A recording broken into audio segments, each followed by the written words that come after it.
حضرت سیدنا امام جعفر صادق جن کی نیاز شریف کرتے ہیں 22 رجب کو. ہاں کچھ شکی لوگ جن کو انگریزوں کی میز سے عقیدہ ملا وہ کہتے ہیں یہ نیاز کا کیا فائدہ ہے. ہم نے کہا برا مت مانو، نیاز کا فائدہ یہ ہے کہ بہانہ ہے امام جعفر صادق کا اور کھلانا ہے غریبوں کو. بہانہ ہے غوث پاک کی 11ویں کا اور کھلانا ہے غریبوں کو. اور آپ صرف غریبوں کو نہیں، مالداروں کو بھی. بھئی مالداروں نے کون سی چوری کی، کون سا قصور کیا؟ غریب کو کھلانے پہ بھی ثواب، مالدار کو کھلانے پہ بھی ثواب، لیکن غریب کو کھلانے پر زیادہ ثواب. کیوں؟ اس لیے کہ اس کو پسند کی غذا ملتی نہیں. اچھا کچھ لوگ اس پر بھی ٹپنی کرتے ہیں، بولتے ہیں چلیں ٹھیک ہے پھر وہ پوریاں ہی کیوں بنے؟ ہنسنے کی بات نہیں، وہ پوریاں ہی کیوں بنے؟ کیوں بناتے اس دن پوریاں؟ حلوہ ہی کیوں بنے؟ کھیر ہی کیوں بنے؟ حالانکہ حلوہ پوری کھیر میرا عنوان نہیں ہوتا ہے تقریر کا، لیکن میں صرف آپ کو بتا رہا ہوں حکمت کیا ہے. کسی کا مذاق بھی نہیں اڑانا، بات سمجھ میں آئے تو قبول کرنا، نہیں سمجھنا تو نہیں چھوڑ کے چلے جائیں. کون سا میں آپ کے ساتھ سودا بازی کرنے آیا؟ اچھی لگے تو لے جاؤ، نہیں اچھی لگے تو چھوڑ جاؤ. پوریاں ہی کیوں بھائی؟ 22ویں پر پوریاں ہی کیوں؟ شب برات پہ حلوہ ہی کیوں؟ میلاد النبی پر کھیر ہی کیوں؟ غوث پاک کے موقع پہ بریانی پلاؤ ہی کیوں؟ میں کہتا ہوں، آپ سے پوچھتا ہوں، مجھے سچ بتانا کتنے ایسے گھر ہیں جہاں پورے سال میں کبھی پوری بنتی بھی نہیں؟ کتنے گھر ہیں نہیں بنتی؟ بھائی آپ غریب لوگ کی بات نہیں کرنا ہوں، مالداروں کے یہاں بھی نہیں بنتی، ذہن ہی نہیں جاتا ادھر. شب برات کے علاوہ حلوہ نہیں بنتا، مال نہیں بنتا.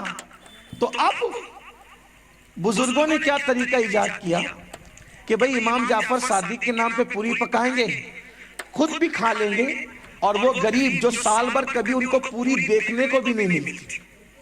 بھائیو آپ لوگ تو چلیں ان میں بہت سے غریب بھی ہوں گے، مڈل کلاس بھی ہوں گے، اپر کلاس بھی ہوں گے. میرے جیسا آدمی جو روز آنا کسی نہ کسی ہر دن نئے شہر میں رہتا ہوں، ہر دن، لیکن 22ویں کے سیزن کے علاوہ مجھے بھی پوری دیکھنے نہیں ملتی. وہ جو اس دن پکتی ہے نا، نہیں ملتی دیکھ. صحیح کہہ رہا ہوں. کئی مہینے ہو جاتے ہیں عاشورہ کا جو کھچڑا بنتا ہے وہ اور دنوں میں دیکھنے نہیں ملتا ہے نا. ایسا ہی ہے. تو یہ اس میں کیا حکمت ہے؟ تو بزرگوں نے ولیوں کے نام کے بہانے یہ کیا کہ ہم مخصوص کر دیں پوری، تو بہانہ جعفر صادق پاک کا ہوگا، لیکن رسول اللہ کے غریب امتی اس دن پوری کھا لیں گے. یہ ہے کھلانے کا مقصد. اور یہ ہے کہاں سے؟ قرآن سے ثابت ہے کھلانا.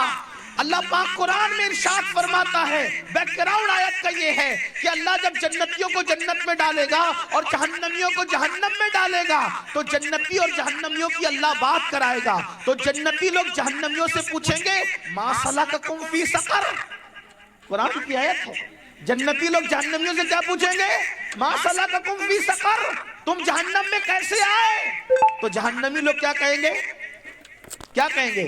قالوا لم نکن من المصلین ولم نکن نطعم المسکین، ہم نماز نہیں پڑھتے تھے اور ہم غریبوں کو کھانا نہیں کھلاتے تھے، اس لیے جہنم میں آ گئے. اس لیے ہمارے بزرگوں نے کہا کہ جب جہنمی جہنم میں کیوں جائیں گے؟ نہ غریبوں کو کھانا کھلاتے نہ نماز پڑھتے، اس لیے جہنم میں جائیں گے. تو سنی نماز بھی پڑھے گا، نیاز بھی کرے گا تاکہ جنت میں چلا جائے.